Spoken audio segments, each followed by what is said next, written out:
Bismillahirrahmanirrahim. Assalamualaikum warahmatullahi wabarakatuh. Selamat sore, salam sejahtera bagi kita sekalian. Shalom, salve, Om Swastiastu, Namo Buddhaya, salam kebajikan. Yang saya hormati Saudara Wakil Presiden, Saudara Gibran Rakabuming Raka, para Menteri Koordinator, para Menteri, para Kepala Badan, Ketua Dewan Ekonomi Nasional, Jaksa Agung, Kepala BIN, Kapolri, Panglima TNI, dan para penasihat khusus Presiden yang saya hormati. Para Wakil Menteri, Wakil Kepala Badan, dan para utusan khusus Presiden, seluruh anggota Merah Putih yang saya hormati dan yang saya banggakan. Pertama-tama tentunya sebagai insan yang bertakwa, marilah kita tidak henti-hentinya memanjatkan puji syukur kehadirat Tuhan Maha Besar, Tuhan Maha Kuasa, bagi umat Islam Allah Subhanahu wa Ta'ala. Kita masih diberi karunia, masih diberi kesehatan, kita dapat berkumpul hari ini untuk melaksanakan sidang kabinet paripurna dari Kabinet Merah Putih, sidang paripurna yang ke-6 dalam 6 bulan pertama masa pemerintahan kita. Baru saja kita melewati tonggak 6 bulan pertama. Bisa dikatakan ini adalah semester pertama pemerintahan kita. Dan sekarang tibanya kita melihat raport kita. Apakah merah atau memuaskan atau cukup memuaskan atau sangat memuaskan. Kalau kita lihat secara objektif, saya mau katakan bahwa dalam 6 bulan kita memerintah, kita telah mencapai hal-hal yang cukup berarti, hal-hal yang bersifat fundamental, memperkuat landasan kebangkitan kita sebagai bangsa. Kita telah menghasilkan 28 kebijakan baru. Kebijakan-kebijakan tersebut yang berhubungan langsung dengan hajat hidup rakyat kita.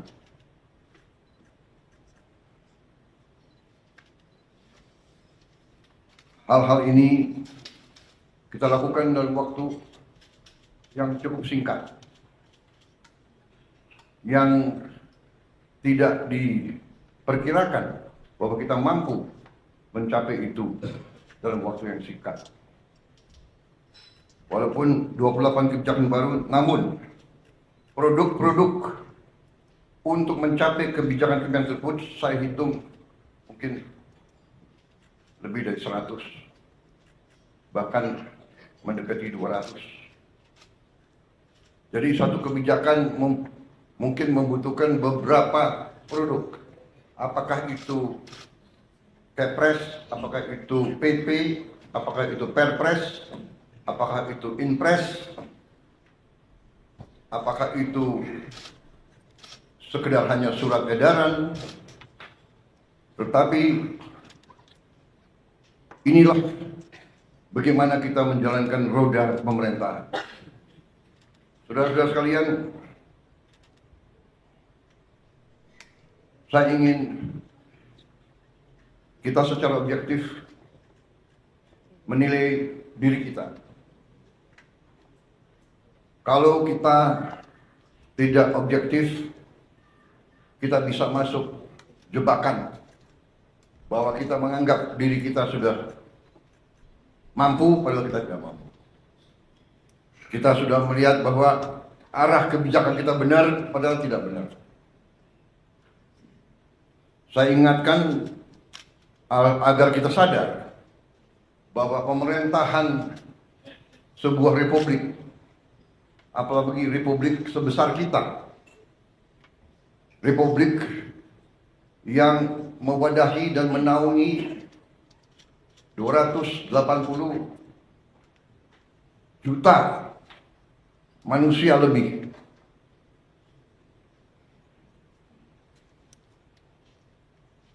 Tidak bisa sembarangan.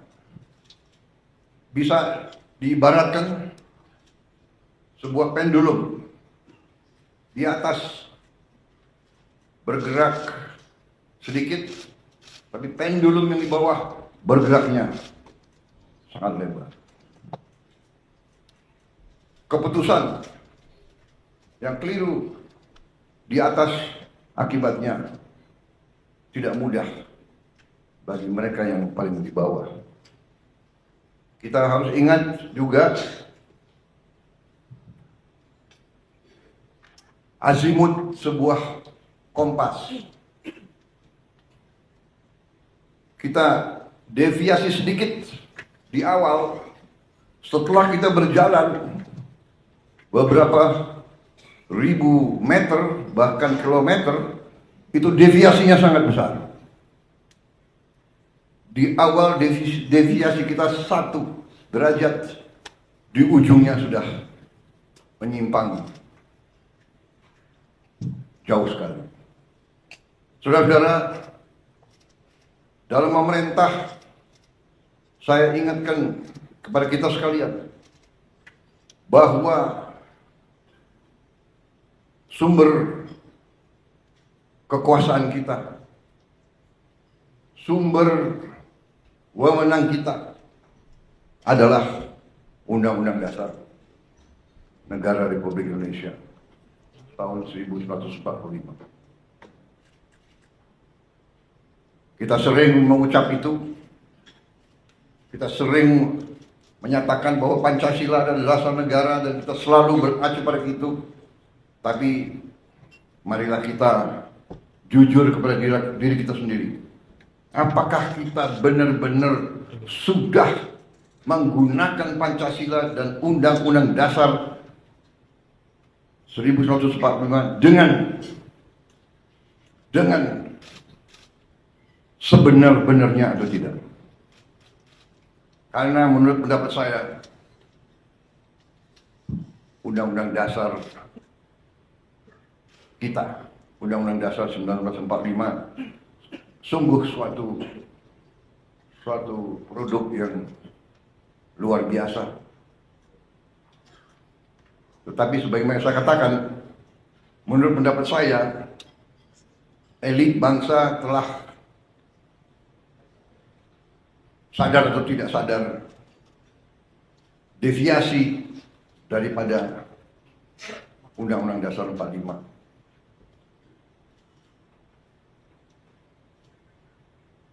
Telah deviasi dalam beberapa hal yang mendasar.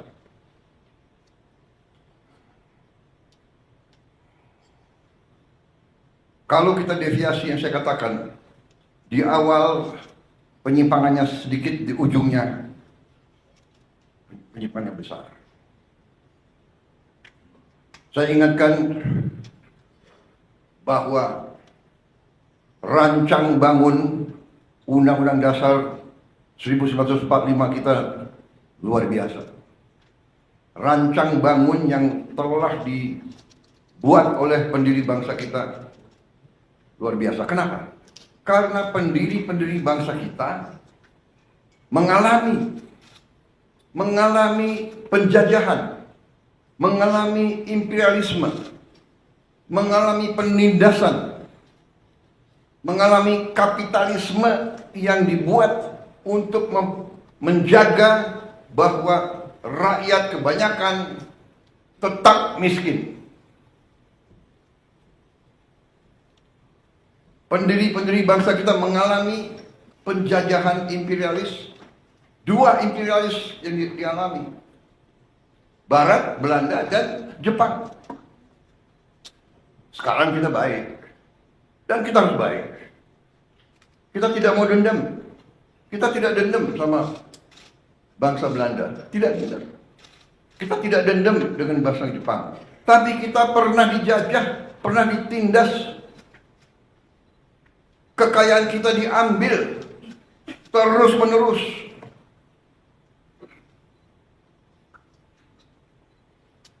Rakyat yang banyak dipertahankan agar tidak menikmati pendidikan, agar tidak boleh ikut dalam perdagangan. Rakyat kebanyakan suruh jadi buruh dengan upah murah, suruh jadi petani dengan penghasilan murah rendah, suruh jadi nelayan. Ini harus kita ingat, saudara-saudara. Dan alhamdulillah, kabinet kita memerintah, dan kita harus berjiwa besar, kita harus objektif. Kita bisa lancar begini, kita bisa bagus begini karena transisi pemerintahan berjalan dengan lancar, dengan baik. Saya dibilang apa itu? Presiden boneka, saya dikendalikan oleh Pak Jokowi. Ya. Seolah Pak Jokowi tiap malam telepon saya. Saya katakan itu tidak benar. Bahwa kita konsultasi, iya, itu seorang pemimpin yang bijak, yang konsultasi, minta pendapat, minta saran. Beliau 10 tahun berkuasa. Saya menghadap beliau, nggak ada masalah. Saya menghadap Pak SBY, tidak ada masalah. Saya menghadap Ibu Mega, tidak ada masalah. Kalau bisa menghadap Gus Dur, nggak bisa. Bisa menghadap Pak Harto, ya, menghadap Bung Karno kalau bisa. Tuh, minta pandangan, minta saran. Pak Jokowi berhasil 10 tahun, orang suka tidak suka. Masalah ijazah di persoalkan. Nanti ijazah saya ditanya-tanya. Iya kan? Ini ada wartawan banyak ya. Bukan, sudah biasa ya. Kita ini di mana-mana saya katakan, dunia ini sedang penuh ketidakpastian. Ya. Dunia penuh dengan ketidakpastian. Kita rasakan sekarang. Kita rasakan, kita jujur, kita rasakan. Sekian puluh tahun kita menjadi the good boy. Ya kan? Ada negara yang besar, negara yang kuat. Bilang ke kiri, ya monggo. Bilang ke kanan, monggo. Kita ikut World Bank, kita ikut IMF, kita ikut. Ya kan? Tapi globalisasi, ya kita ikut. Tapi sekarang yang meninggalkan sistem yang mereka bangun, mereka sendiri. Free trade, monggo. Kita bingung jadinya. Yang dibilang Menteri Keuangan sedang di luar negeri ya. Sekarang ekonom-ekonom yang belajar sekian puluh tahun, sekarang harus belajar lagi. Prof, ya kan? Harus belajar lagi. Dan memang kita perlu belajar lagi. Tapi kalau saya, kita punya Undang-Undang Dasar 45 yang merancang itu, yang membentuk itu, mereka yang melihat dan merasakan, oh, imperialisme kayak begini, penjajahan kayak begini. Mengalami Belanda, Jepang, mengalami pergolakan 28 tahun kita merdeka, 28 tahun kita merdeka, tidak pernah berhenti dari campur tangan asing. Peristiwa Madiun seolah itu komunis, ternyata yang membawa Musso, Sumaun, semua itu adalah Belanda. Difasilitasi oleh Belanda. Belanda kuasai Batavia, semua lapangan terbang dikuasai. Bagaimana dia bisa sampai Madiun? Terus DITII, dokumen keluar Belanda, bahkan bukan DITII, Snoek Hoogronya juga Sandi Yuda, intelnya Belanda. Saudara-saudara, ini saya sampaikan terus karena kembali kita punya kekuatan Undang-Undang Dasar 45. Khususnya di bidang ekonomi adalah pasal 33. Kalau disimak, setiap negara yang sedang bangkit punya semacam pasal 33.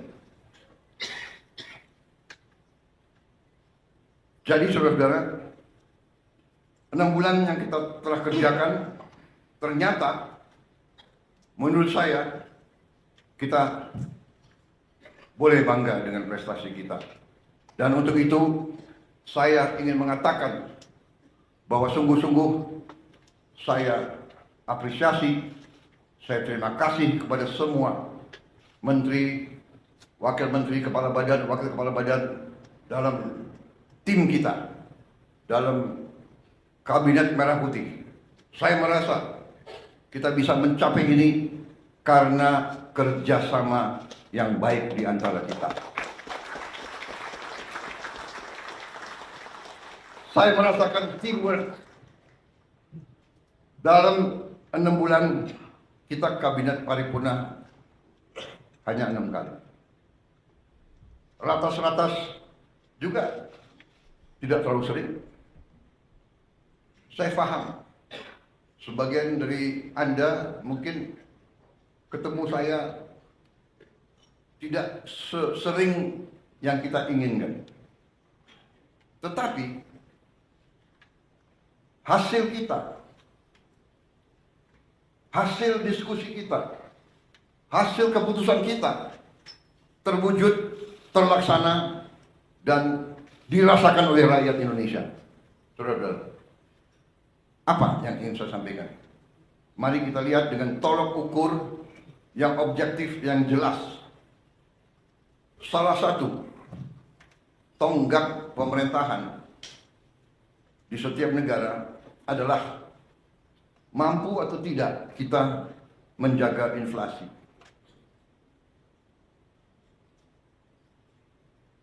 Inflasi kita salah satu terendah di dunia, mungkin di antara 5 negara yang terendah di dunia. Mungkin inflasi yang lebih rendah dari kita, mungkin Tiongkok, Mendagri. Ini prestasi. Dan saya harus katakan, jujur ini, bukan karena Mas Gibran ada di sebelah saya, bukan.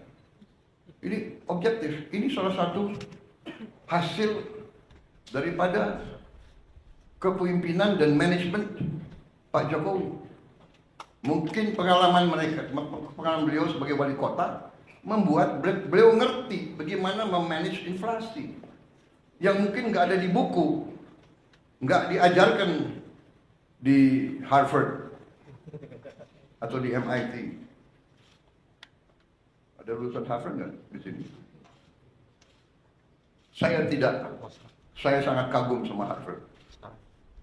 Saya ingin masuk dulu, nggak bisa masuk. Bisa masuknya ke toko bukunya aja. Yang penting Harvard. Wih, ini kebablasan nih, kok wartawan terus di sini. Tapi kita demokratis ya. Coba angkat tangan yang mengizinkan wartawan tambah 5 menit di sini. Angkat tangan. Oke. Demokrasi, Anda boleh di sini 5 menit lagi.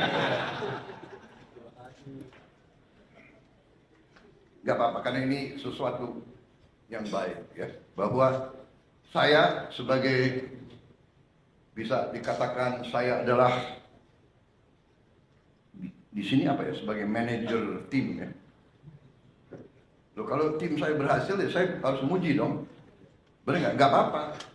Saya merasa teamwork kita bagus. Saya merasa garis yang kita tentukan terwujud di lapangan. Inflasi terwujud. Banyak negara mau belajar bagaimana mengendalikan inflasi dari kita. Mendagri gak usah diceritain deh. Iya dong. Apa itu? Rahasia dapur jangan dibuka semua. Kecuali kawan. Kalau kawan mau belajar boleh. Saudara-saudara, yang kedua, tolok ukur yang bisa dirasakan, yang saya rasakan juga. Saya rasakan karena saya sudah lama jadi orang Indonesia. Dan saya waktu anak kecil, orang tua saya Menteri Perdagangan. Jadi saya lihat bagaimana setiap lebaran, setiap akhir tahun, orang tua saya tegang. Pak Mitro hitung, kumpulin setiap item, dicek, sampai Pak Mitro pernah di Tanjung Priok, di dermaga nungguin kapal. Pemerintah waktu itu mau intervensi karena krisis pangan, harga-harga juga menjulang, sehingga pemerintah intervensi, pemerintah bertindak, menjamin di hari-hari kritis bahan-bahan tersedia. Dan sekarang pemerintah yang saya pimpin, saudara-saudara, berhasil menjaga stabilitas harga pangan di saat-saat yang selalu harga pangan kurang bisa dikendalikan. Akhir tahun, Natal, akhir tahun, dan Lebaran. Alhamdulillah, akhir tahun, Natal, dan Lebaran tahun ini, di masa pemerintahan kita, harga-harga aman, stok pangan tersedia. Ini pekerjaan saudara-saudara sekalian. Yang di lapangan kalian, yang ngecek harga kalian. Mudik berjalan dengan lancar. Saya dapat laporan mudik kita adalah sekarang terbaik sepanjang sejarah. Angka kecelakaan terendah sepanjang sejarah. Turun 30%. Dan meningkat yang mudik. Lebih besar dari tahun yang lalu. Ada kelompok-kelompok negatif ya. Mudiknya berkurang. Kalau lancar dibilang mudiknya berkurang. Tidak, lancar karena pengendaliannya lancar. Dan ada keberanian ambil keputusan oleh menteri-menteri kita, oleh Kapolri, oleh Panglima TNI, oleh Menteri Perhubungan, memberi saran kepada saya, Pak, bisa nggak kita laksanakan work from everywhere? Ini baru juga ini saya kira. Di dunia ada work from everywhere. Orang Indonesia kalau kreatif boleh juga.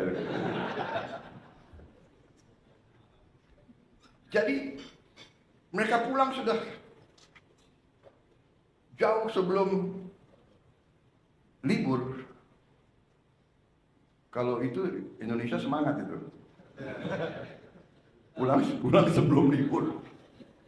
Tapi ini keberanian ambil keputusan. Saya bilang, oke, saya ambil tanggung jawab, silakan. Jadi ini tolok ukur tonggak yang bisa dirasakan. Belum lagi masalah-masalah sekian puluh tahun yang lalu. Hutang orang kecil yang sebenarnya sudah dihapus oleh bank-bank masih dituntut. Jutaan petani kita, jutaan rakyat kecil kita tidak bisa pinjam lagi, terpaksa dia pinjam dari rentenir, dari pinjol, pinjaman online, rentenir yang gila, bunganya harian, luar biasa. Kita hapus, kita ambil tindakan-tindakan yang harus kita ambil dengan beberapa risiko. Tetap dalam kerangka pengendalian APBN yang prudent. Kita disiplin kepada diri kita sendiri. Kita menjaga bahwa kita pelihara defisit kita tetap 2,5% dari GDP kita. Tidak ada kewajiban. Uni Eropa saja yang lahir dengan angka tersebut dalam perjanjian Maastricht, ya. Tahun berapa itu? Maastricht, Pak Anggito, 2090-an. Maastricht Treaty mematok defisit anggaran untuk anggota-anggota Uni Eropa di 3%. Kita karena ingin menjadi nice boy, kita ikut Maastricht Treaty. Untuk kita tidak akan punya defisit lebih dari 3%. Padahal saudara-saudara, Jerman, Prancis, Italia, mereka sudah jauh di atas 3%. Mereka melanggar standar yang mereka lakukan sendiri. Indonesia masih menjaga di bawah 3%. Karena itu hutang kita termasuk ya perbandingan hutang kita terhadap GDP kita termasuk salah satu terendah di dunia. Saudara-saudara, pengendalian manajemen perekonomian kita cukup prudent, cukup hati-hati. Dalam kehati-hatian itu, salah satu juga yang kita bisa dan boleh bangga adalah kita melaksanakan penghematan besar-besaran. Penghematan besar-besaran inilah yang memungkinkan kita melaksanakan program-program yang strategis. Yang pertama, saya juga sampaikan penghargaan saya bahwa kita mampu menggelar roll out program makan bergizi gratis kita. Tanggal 6 Januari di roll out dan terus-menerus dilaksanakan kayak di belakang-belakang dengan kehati-hatian, tahap demi tahap, sampai hari ini saya dapat laporan barusan sudah lebih dari 1.000 titik. 1.000 berapa? 1.286. Yang total penerima makan bergizi sekarang sudah di atas 3 juta. 3,4 juta di awal Mei dan diperkirakan akhir Mei akan mencapai 4 juta. Dan di akhir Juni akan mencapai 6 juta. Dan di akhir Juli akan mencapai 22 juta. Akhir Agustus 22 juta. Sehingga di akhir November 2025 akan mencapai 82,9 juta penerima manfaat. Ini dari segi manajemen fisik. Ini adalah upaya yang luar biasa. Kita selenggarakan catering untuk acara perkawinan yang tamunya 3.000 orang aja. Ya kan? Setengah mati itu catering, benar kan? Dan tidak sering bahwa catering itu ada yang keracunan. Makan biasanya catering itu kalau di kawinan catering makannya ya begitu-begitu aja kan. Sudah mahal, ya kan? Saudara-saudara, hari ini memang ada yang keracunan. Yang keracunan sampai hari ini dari 3, sekian juta, kalau tidak salah di bawah 200 orang. Yang nginep, yang rawat inap hanya 5 orang. Jadi bisa dikatakan yang keracunan atau yang nggak perutnya nggak enak sejumlah 200 orang itu 200 dari 3, sekian juta, kalau tidak salah adalah 0,005. Berarti keberhasilannya adalah 99,99%.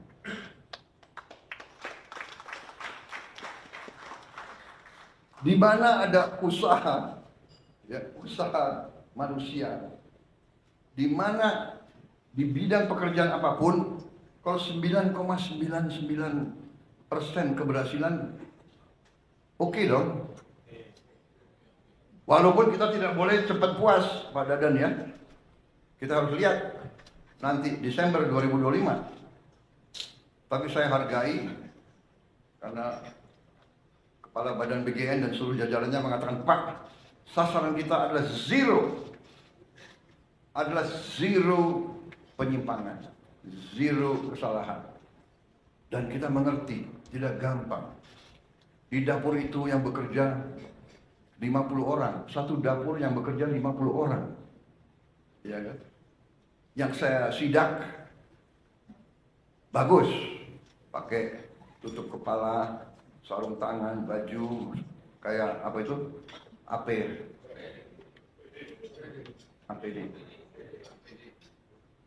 Singkatan APD yang untuk COVID dulu loh. Alat pelindung diri, Pak. Alat pelindung diri. Ada. Harus buka sepatu. Presiden disuruh buka sepatu. Saya patuh. Presiden buka sepatu. Ada pas pampres yang nggak buka sepatu.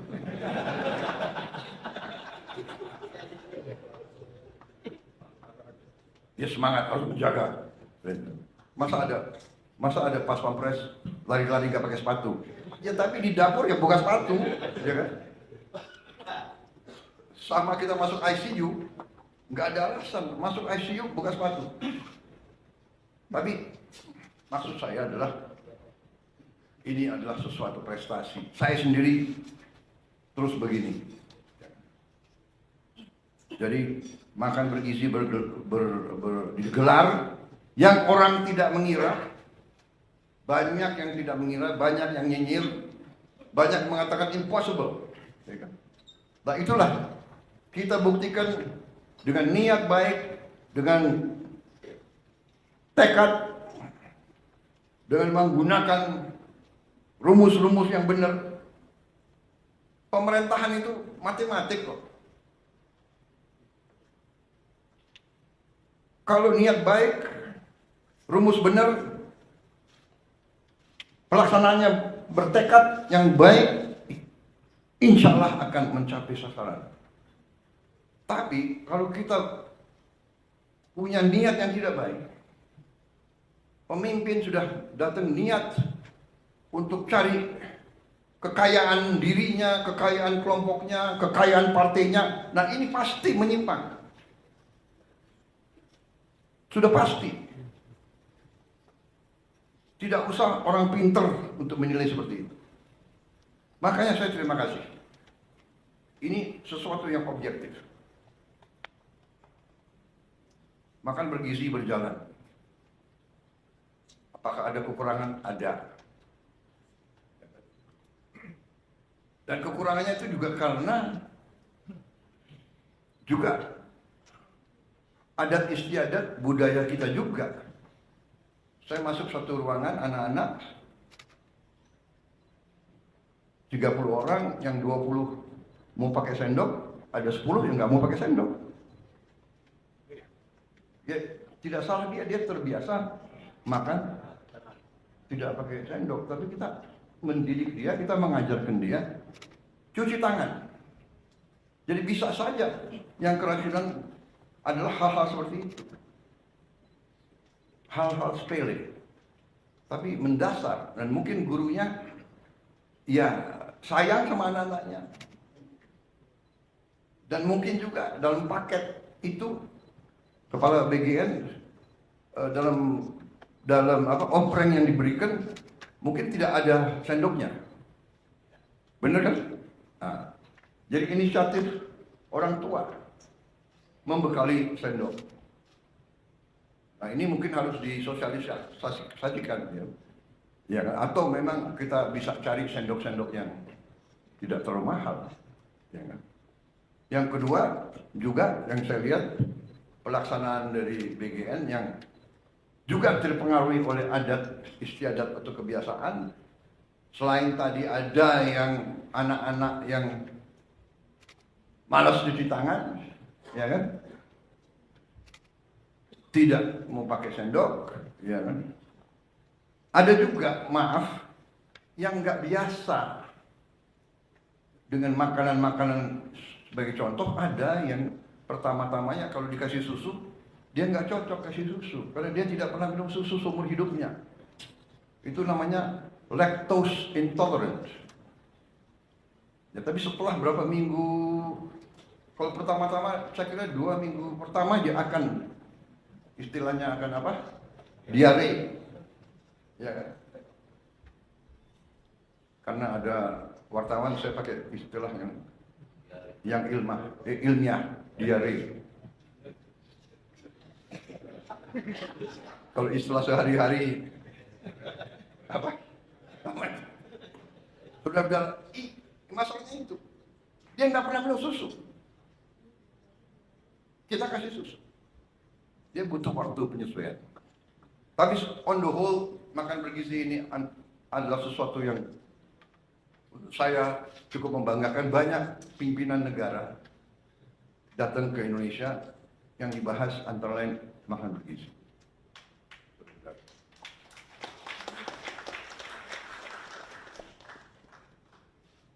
Tanggal 7, yaitu lusa, tokoh dunia namanya Bill Gates akan datang ke kita, minta ketemu saya. Sudah cukup lama beliau minta ketemu, kalau tidak salah ya suratnya dari November ya, minta ketemu. Saya terima, antara lain mau menyatakan dukungan dan penghargaan atas makan bergizi kita.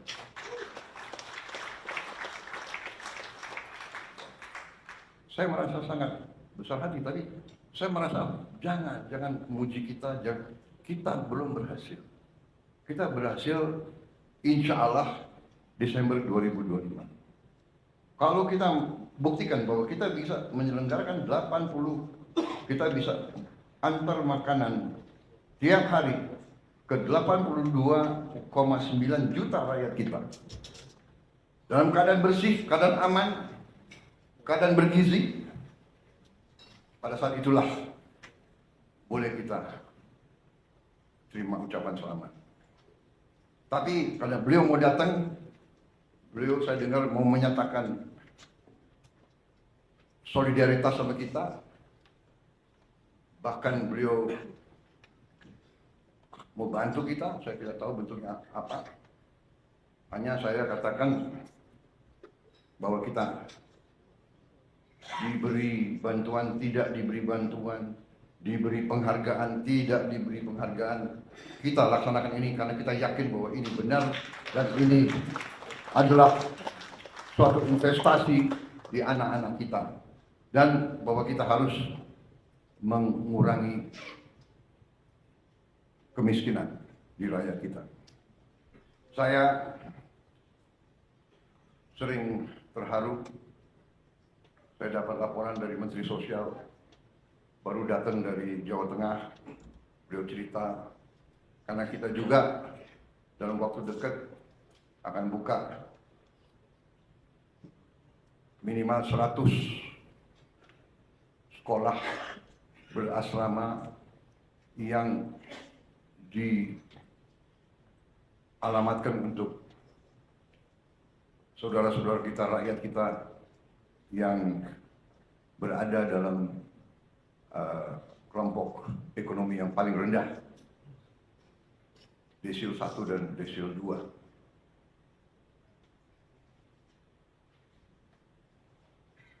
Niat ini mungkin akan terwujud dalam tahun ini juga.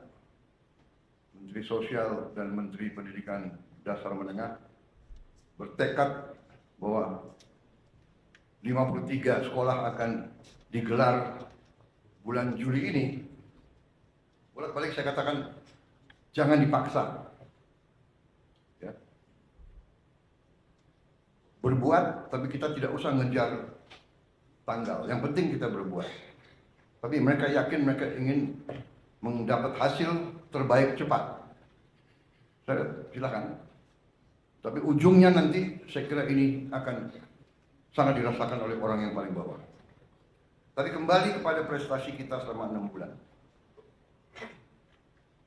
Karena ini keputusannya memang dalam waktu 6 bulan, ya, keputusan, kebijakan, mereka sudah kerja. Dikdasmen, Mensos sudah bekerja keras, sehingga kita sudah mendapat tawaran dari bupati-bupati dan wali kota seluruh Indonesia. Lebih dari 200 bupati wali kota sudah menyiapkan lahan. Karena saya katakan, kalau Pemda siapkan lahan, kita bangun. Dan kita sudah siapkan anggaran APBN.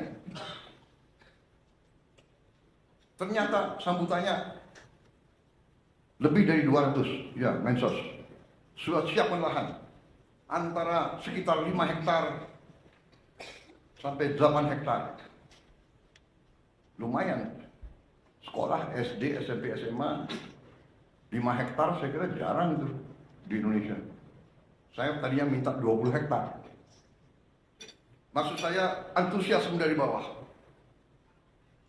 Jadi Dikdasmen sama Kensos dibantu KL-KL lain merencanakan ini sudah sangat teliti sampai mereka tahu titiknya di mana. Dan ini nanti sekolah-sekolah ini di titik kantong-kantong kemiskinan. Yang paling susah, paling miskin itu kita dirikan.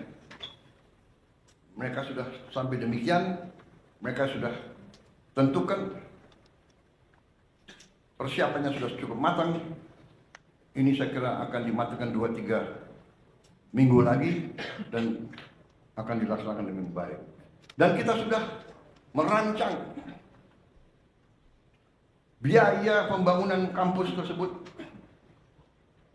yang cukup menurut saya hemat tapi bagus. Kemudian saudara-saudara, salah satu prestasi kita yang dirasakan, yang real dan tidak bisa dibuat-buat adalah bahwa produksi beras dan jagung kita, saya dapat laporan sekarang sangat berhasil, bahkan dibandingkan dengan tahun-tahun terdahulu, produksi kita cukup bisa dikatakan tertinggi. Saya dari Sumatera Selatan.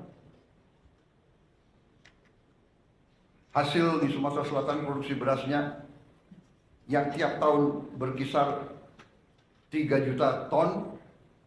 Tahun ini mereka yakini akan mencapai 4 juta ton. Artinya apa? Peningkatan 25%. Saya kira di seluruh dunia ini salah satu prestasi. Dan kita harus mengakui kalau kita berbuat baik, jangan kita rendah diri. Ini prestasi kita. Kemudian serapan pemerintah, yaitu jumlah tonase beras yang sekarang berada di tangan pemerintah, saya dapat laporan adalah tertinggi sepanjang sejarah NKRI.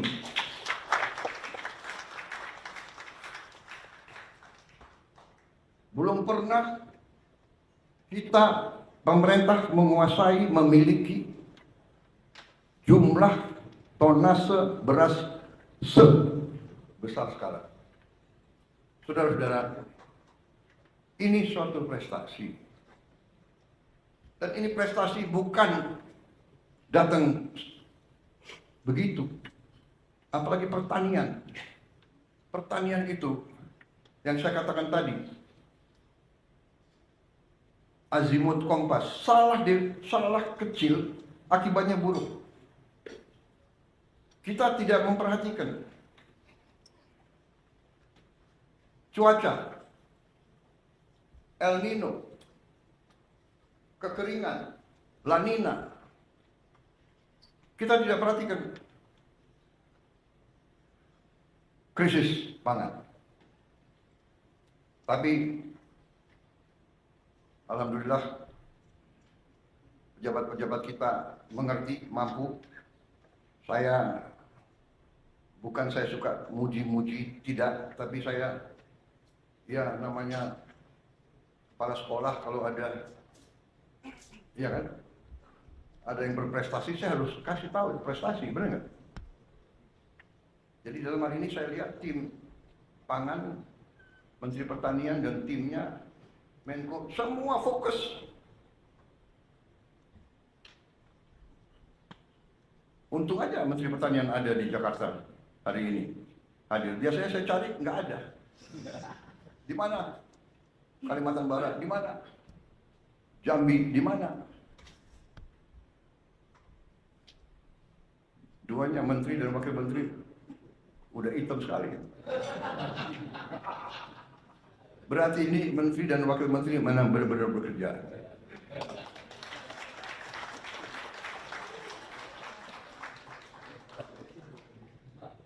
Kalau nggak hitam malah saya curiga.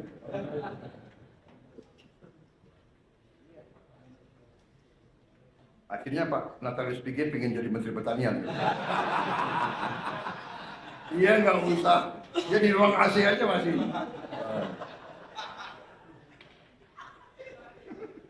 Saudara-saudara, ini suatu prestasi saya. Saya merasakan karena hari ini saya terima tadi pagi, saya terima saudara Hun Sen dari Kamboja. Dia 38 tahun jadi Perdana Menteri. Sekarang dia naik jadi Presiden Senat. Ya. Dia datang, yang pertama dia bicara. Karena tadi yang jemput beliau adalah Menteri Dalam Negeri. Ya. Yang pertama disampaikan adalah kami perhatikan bahwa prestasi Indonesia luar biasa. Produksi berasnya sangat naik sampai berlimpah. Ini akan berpengaruh kepada kita. Karena biasanya Indonesia beli beras dari kita. Tapi tahun ini Kamboja harus cari pasar baru. Karena Indonesia tidak akan impor. Benar tadi Mendagri. Datang ketemu saya, itu lagi yang disampaikan. Selamat, sukses. Produksi saudara luar biasa. Kemudian kebijakan-kebijakan yang saudara ambil ya, menjadi perhatian. Kita sih dinilai tidak dinilai, kita hanya kerja, kita tidak mau. Tapi alhamdulillah, ya kan? Dan kita nggak boleh takut. Jadi kalau ibarat kita di kelas, di sekolah, ya kan? Kalau kita belajar benar, kita ikut ujian yang benar, nilai kita bagus, pasti ada yang nggak suka sama kita kan? Yang nggak mau belajar nggak suka sama kita, ya kan? Wah dia mau lulus sendiri gitu. Padahal belajar, bekerja gitu. Kita tidak berbuat yang aneh-aneh, ya. Pakai logika.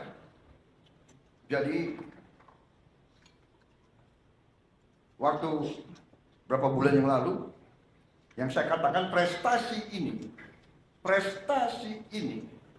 kita bisa surplus produksi Februari, Maret, April, Mei, yang Menteri Pertanian tidak sedikit jasanya Pak Jokowi sebagai Presiden. Benar Menteri Pertanian? Sekali lagi ini saya bukan ngolor untuk apa, ya kan? Beliau udah di Solo, ya kan? Tapi saya harus katakan, karena itu benar. Beliau masih Presiden. Kebetulan Menteri Pertanian lowong, kosong kan? Iya kan? Pejabat sebelumnya ya ada masalah sedikit, kosong. Saya ketemu Saudara Amran, saya lihat bahwa ini masuk akal. Dan beliau pernah jadi Menteri Pertanian, beliau pernah mencapai suatu pada masa saya datang ke Presiden Jokowi, Bapak Presiden, karena Kementerian Pertanian kosong, saya usulkan Saudara Amran Sulaiman, Menteri Bapak Kabinet pertama. Mungkin Pak Jokowi terkesan juga sama saya kan? Ini Menteri Pertahanan kok mengusulkan Menteri Pertanian. Orang selalu tanya, apa hubungan pertahanan dan pertanian? Iya, tanpa pangan nggak ada tentara. Mau perang pakai apa? Pakai senjata, nggak ada makan. Ya nggak bisa jalan prajurit itu. Dan yang kedua, Menteri Pertahanan waktu itu, ya kan, terpilih sebagai presiden yang akan datang waktu itu. Iya kan? Jadi saya berkepentingan, ini saya salah.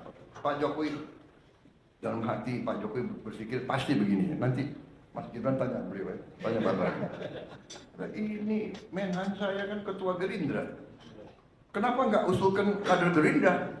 Nah, karena saudara-saudara, ini saya ajak. Karena kalau udah urusan negara, bangsa dan rakyat, partai harus kedua. Partai harus kedua. Saya pun dari partai-partai yang ada, saya selalu minta, Anda silakan, tapi saya minta yang saudara ajukan yang terbaik, yang capable. Konsensus kita adalah seperti itu. Benar Pak Sur? Benar Pak Ketua Golkar? Benar kan? Mas Ahaye benar? Caimin? Silakan. Tapi saya minta yang terbaik. You yakin saya terima. Alhamdulillah. Jadi saudara, akhirnya Pak Jokowi terima, beliau dilantik, dan kita lihat masalah, beliau lihat masalah, kita datang lagi ke Pak Jokowi. Saya ingat berapa kali saya didampingi Panglima TNI dan Kapolri. Kenapa? Panglima TNI dan Kapolri ikut urus pangan. Karena pangan adalah sumber dari sebuah negara. Kalau pangan tidak aman, negara tidak aman. Dan mereka sadar kalau tidak aman, yang pusing tentara dan polisi. Saya datang didampingi Panglima TNI, Kapolri, Menteri Pertanian, Menteri Keuangan, minta dana tambahan untuk apa? Mengatasi kekeringan. Dan cara mengatasi kekeringannya apa? Sangat sederhana. Ternyata Menteri Pertanian mengatakan, Pak, ini kalau tidak ada air, kita nggak bisa. Tapi Pak, ada jalan keluar. Kenapa? Karena di Indonesia banyak sungai yang tidak pernah kering. Di Jawa Timur, Kali Berantas. Di Jawa Tengah, Bengawan Solo. Di Jawa Timur, Citarum. Di Jawa Barat Citarum. Di Jambi, di Riau, di Sumatera Selatan, di Kalimantan. Luar biasa itu sungai-sungai. Yang besar, kuncinya adalah pompa. Waktu itu kita cari uang untuk 80.000 pompa.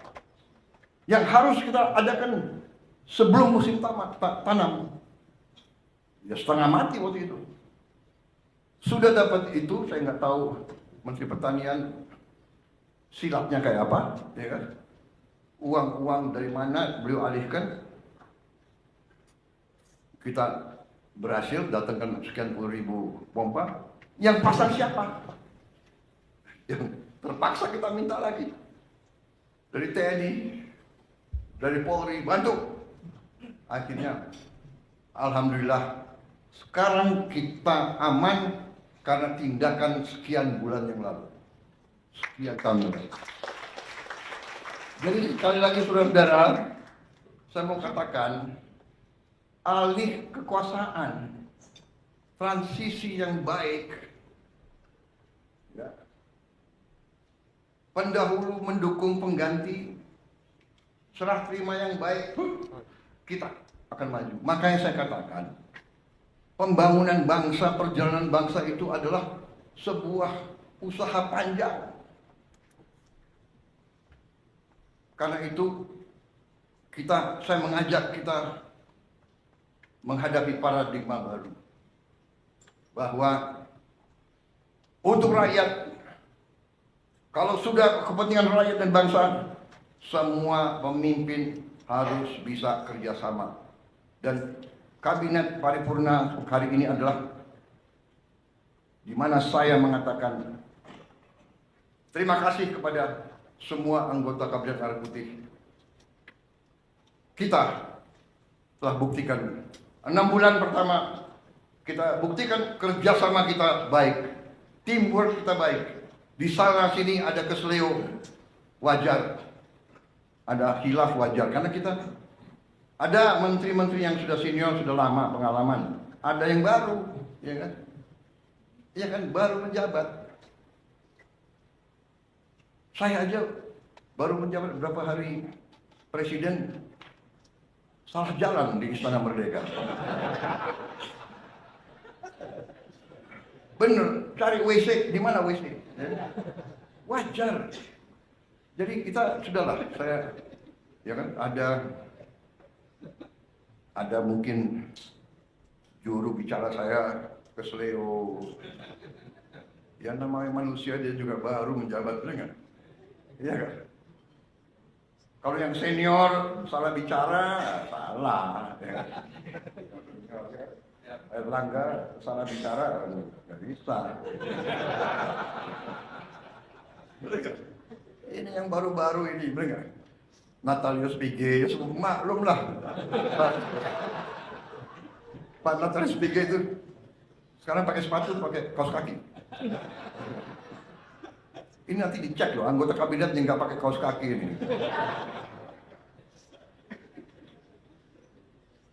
Gosipul. Saya kenal dulu nggak pakai kaos kaki.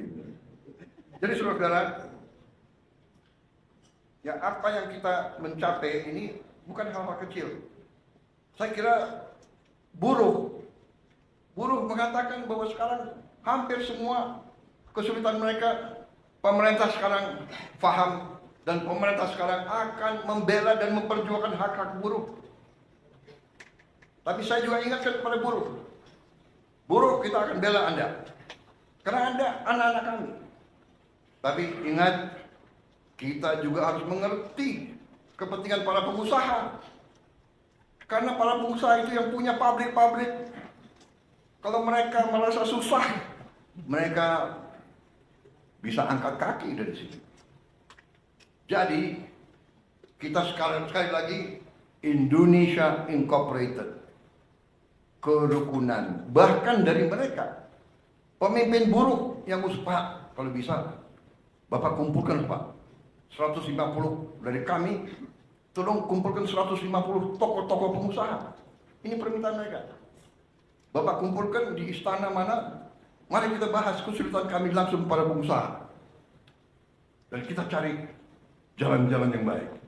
Tetapi pemerintah mulai dari Pak Jokowi dan mulai dari Pak SBY sudah melakukan berapa tindakan dan kebijakan pro orang miskin, menurut saya yang luar biasa. Program-program yang tidak saya rubah, yang tidak saya kurangi. Ya, di sini ada wakil dari Kementerian Keuangan, ada 2 wamen, Menteri Sosial, ya. Total uang di anggaran kita yang untuk membantu rakyat miskin, rakyat susah dalam segala bidang lebih dari 500 triliun. Benar? Benar, Wamen. 500 triliun termasuk subsidi listrik. Kalau dengan subsidi listrik berapa?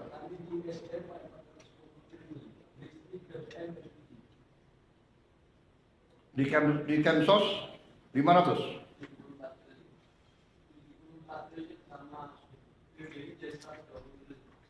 Oh, jadi termasuk ya subsidi dari energinya.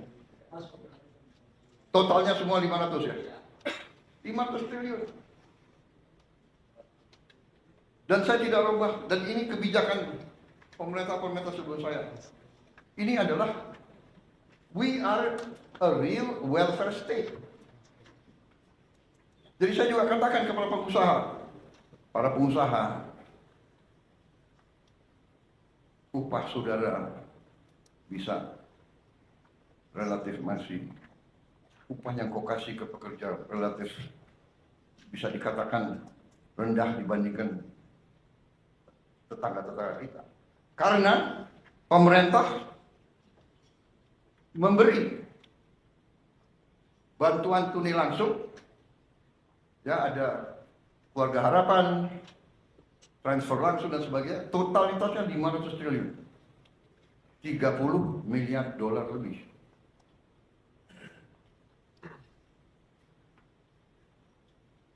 Belum makan bergizi. Ini keberpihakan lagi, anaknya buruh, anaknya semua diberi makan. Yang nanti akhir tahun ini jumlahnya adalah 170 triliun. Berarti 10 miliar dolar lebih. Jadi yang tadi 30 miliar dolar plus 40 miliar dolar untuk membantu desil 1, 2 dan kelas menengah juga. Jadi saudara, kita terus ratusan kebijakan kita tolong dipelajari, ya, untuk juga pertama kali kita pangkas semua sistem distribusi pupuk yang penuh dengan keruwetan. Langsung dari pabrik ke kelompok tani. Kita meninggalkan 144 peraturan Tidak ada lagi perlu izin gubernur bupati. Ini yang diminta petani, ini yang mereka dapatkan. Kita sederhanakan, produksi naik. Juga mereka menyampaikan terima kasih. Lebih dari 100 juta petani merasakan penghasilan mereka naik karena kita tegakkan harga dasar gabah kering panen. Dan kita wajibkan penggiling-penggiling padi. Dan saya memberi peringatan, penggiling-penggiling padi yang bandel, yang beli setelah panen, yang beli dengan harga serendah-rendahnya, kita cabut izin usahanya. Saya tidak main-main, karena di tangan saya adalah Undang-Undang Dasar 1945, Pasal 33, yang memberi saya wewenang sumber-sumber produksi yang menguasai hajat hidup orang banyak, dikuasai oleh negara, dan dipergunakan sebesar-besarnya untuk kemampuan rakyat. Dan saya tidak akan ragu-ragu menggunakan itu. Saya tanya hakim-hakim agung, ini bagaimana interpretasinya? Tidak usah diinterpretasi, Pak, itu sudah jelas. Apakah penggiling padi menguasai hajat hidup orang banyak? Menguasai. Jadi dia harus ikut. Anda boleh untung, tapi jangan untung sebesar-besarnya di atas penderitaan petani. Tidak bisa. Silakan pilih. Anda mau operasi atau Anda kita tutup. Polis lain. Saudara-saudara, dahsyat itu pasal 33. Kita Indonesia Incorporated, pengusaha harus untung. Tapi jangan mau untung sebesar-besarnya di atas penderitaan rakyat. Tidak. You untung, boleh. Rakyat juga harus untung, petani harus untung. Dan ini dilaksanakan di banyak negara. Saya bukan orang pintar. Kalau perlu saya nyontek orang pintar. Tapi bukan di sekolah. Best practice, boleh kita copy. India sudah melaksanakan ini sudah puluhan tahun. Alhamdulillah, dengan ketegasan kita, petani merasakan. Mereka mengatakan belum pernah menerima penghasilan setinggi ini musim panen yang kemarin.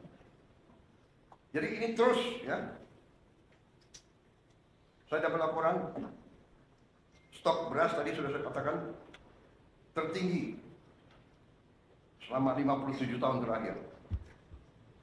Saudara-saudara, ini semua sudah kita capai. Salah satu prestasi kita adalah ini wartawan kok lebih dari 5 menit ya. Demokrasi, bagaimana? Boleh terus atau tidak? Terus. Boleh.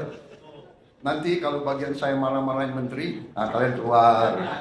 Ini kalau muji-muji boleh di sini ya. Jadi saya sekarang ini harus cari-cari kesalahan menteri-menteri saya.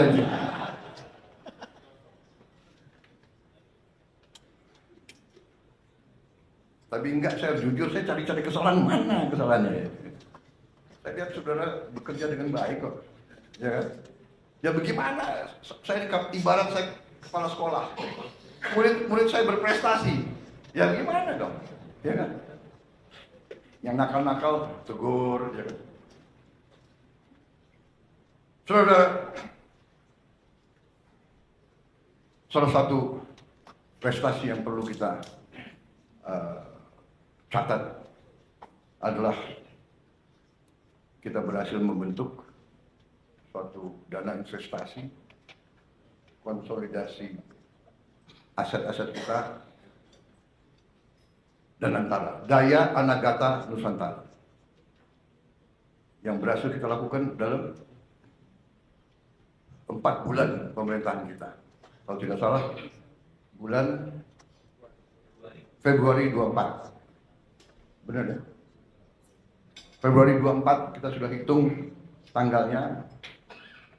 Harinya hari Kamis atau tidak?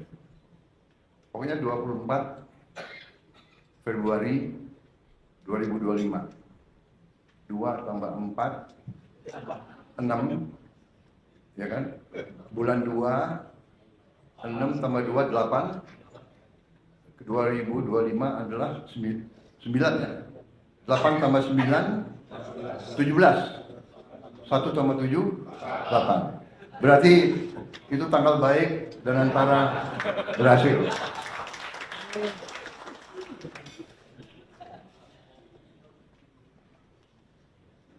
Anda tahu sejarah angka 08 itu? Yang kasih angka itu Pak Luhut Panjaitan. Karena beliau komandan, saya wakil. Wah, aku komandan. 09 aku. Kok 08? Siap? Melekat terus. Sampai presiden harus angka 8. Saudara-saudara, dan antara ini sesuatu yang luar biasa. Yang kita tidak sadari bahwa kita begitu kaya. Setelah kita konsolidasi, kita kaget bahwa aset kita, aset under management kita adalah 982 miliar US dollar. Tapi kita konservatif, kita mengatakan ya sekitar 900 lah. Ya kan? Dan kita katakan ini aset under management. Ya. Ada yang mengatakan ini dan itu, ya, ada TBK, saham, tapi kita manage itu. That's what we are saying. Tahu-tahu kita baru sadar ada aset lagi. Saudara-saudara, Senayan itu, kompleks GBK Senayan, itu nilainya, saya diberitahu oleh para pengusaha, nilainya adalah 25 miliar dolar 10 tahun yang lalu. Jadi sekarang mungkin nilainya naik. Pak Rosan, mungkin apa? 30 miliar? 30 ada. Berarti kalau 982 tambah 30, kita sudah tembus 1 triliun US dollar. Yang terus terang aja banyak pemimpin kita tidak mengerti. Nah ini kadang-kadang pandainya beberapa birokrat kita, aset disembunyikan. Saya minta menteri-menteri kaji, menteri-menteri yang punya aset banyak. Ini aset disembunyikan, nggak tahu nanti lama-lama udah ganti 3 kali menteri, 4 kali menteri, 3 kali presiden, bisa diapakan. Banyak aset negara itu hilang, nggak jelas. Saudara-saudara, negara-negara yang kuat, tanah, itu pasal 33, bumi dan air dan semua kekayaan yang terkandung di dalamnya dikuasai negara. Selama sekian puluh tahun, Senayan nggak jelas. Yang ini dikuasai ini, yang itu dikuasai itu, ya kan? Kemudian kita lupa, selain Senayan adalah sekitar 200 hektar, kurang lebih ya, Menteri BUMN, benar, Mensesnek. Ternyata ada lagi, Kemayoran itu 400 hektar lebih. Mensesnek, kok ketawa-ketawa lagi? 400 hektar lebih berarti ya mungkin 40 miliar dolar itu. Ya kan? Nanti itu pun akan kita serahkan dikelola oleh Danantara. Berarti sudah mungkin 1040 triliun. Belum lagi kita cek aset-aset yang ada di seluruh Indonesia. Pak Nusron, ada? Nanti saudara teliti ya. Luar biasa kaya kita. cek semua konsesi-konsesi HGO, HGB yang sudah jatuh tempo.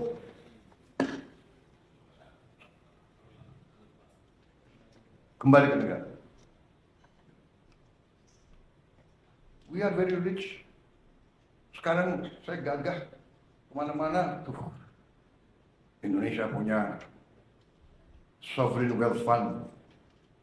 Waktu 900 miliar pun orang sudah terkagum-kagum. Ya kan? Apalagi sekarang sudah 1 triliun. Disangka uang itu banyak yang kita mau bagi-bagi. Padahal kita butuh mengelola dengan sebaik-baiknya. Saudara-saudara, saya kumpulkan Danantara kemarin. Terima kasih. Menteri BUMN, terima kasih. Ketua Belantara. 800 BUMN saya kumpulkan di Senayan. Waduh, ini ada wartawan. Baik, terima kasih wartawan.